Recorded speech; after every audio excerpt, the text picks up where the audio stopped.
युरोपमा हो र कस्ता किसिमका कानुनहरू चाहिएको हुन्छ जस्तै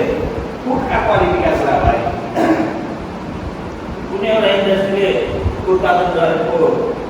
फुड चाहिँ बजारमा भेट्नु क्वालिटी छैन त्यो क्वालिटी उत्पादन गरेर त्यसलाई किनेर कहाँको भन्दा चाहिँ पत्ता लगाउन थाल्नु के हुन्छ फुड क्वालिटीका कुरा एयर पोल्युसनका कुराहरू ट्राफिकिङका कुराहरू त्यो कसैले चाहिँ लाइसेन्स नलिएर गाडी हाँक्ने आदि इत्यादि अथवा एकदम स्पिडमा गाडी हाँक्ने कुरा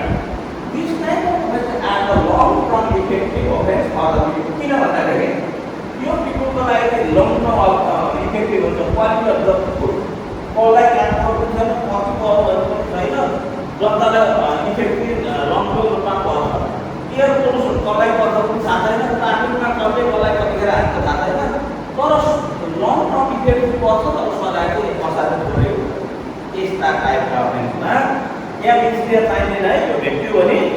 किनभने यी चाहिँ नमस्कारलाई लङ टर्म इफेक्ट पर्ने किसिमका अफेन्स हुन् तर the punishment is are very punishment थोरै हुन्छ यसका लागि इन्जिनियर चाहिँदैन होला यो कन्सेप्टको विकास सुरुबाट भयो त्यसमा हाम्रो तेस्रो उचित जेनरल डिफेन्स हो अर्थात्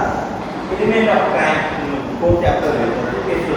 जेनरल डिफेन्स हो त्यो भ्यालु जेनरल डिफेन्समा के होला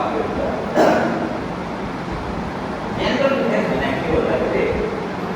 यसमा चाहिँ एउटा कन्सेप्ट छ भन्छ पहिले परम्परागत रूपमा चाहिँ एक्टर्सनल फ्यासिलिटी आर डिस्क्रिमिनेसन अर्थात् अपराधिक मनसा गरेको अपराधिक कार्य हुँदैन भन्ने डिफेन्सको बारेमा कहिले सोचेको थिएन तर अहिलेको क्रिमिनल लले चाहिँ value defence excess of value defence पनि चाहिन्छ अर्थात् कोही मान्छेले अपराधिक कार्य गर्यो अपराधिक मनसा गराएको भने पनि यदि त्यसलाई भ्यालु डिफेन्सको अवस्था छ भनेदेखि उसलाई सजायबाट अनुमति दिइन्छ भन्ने सिद्धान्त हो कसैले चाहिँ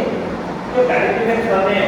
त्यस तत्त्व बेग्लै तत्त्व होइन त्यसले क्याक्टसियाको भाग हो भनेर क्याक्टसियाको भाग हो भनेर त्यसले यसमा तीनवटा एप्रोच छ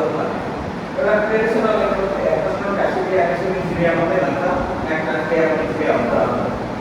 मोडर्न एप्रोच त्यसको इन्डिकेट हुन्छ त्यो चाहिँ एक्सटेन्सन भ्यालु डिफेन्स हुन्छ अरू एप्रोच पनि छ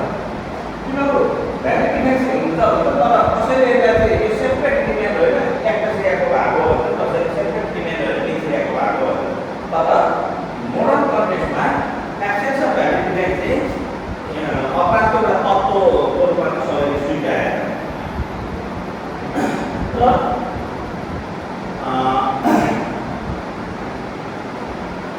थर्ड एलिमेन्टको बारेमा चाहिँ त्यो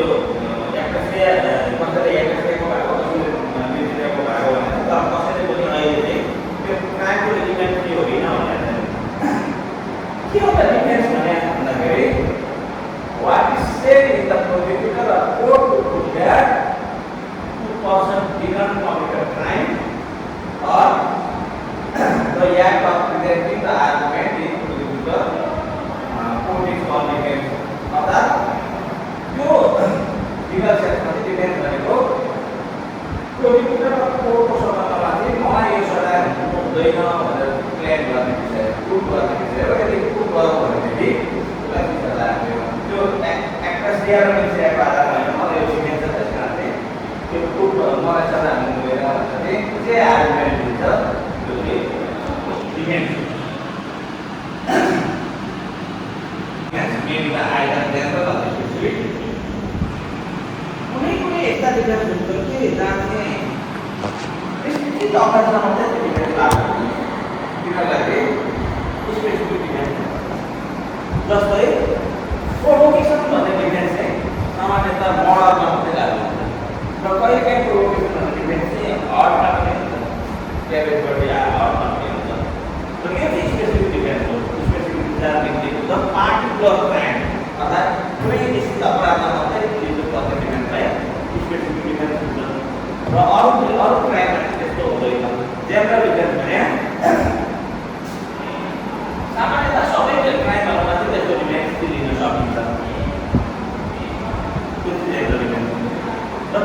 general facilities to the convey such different app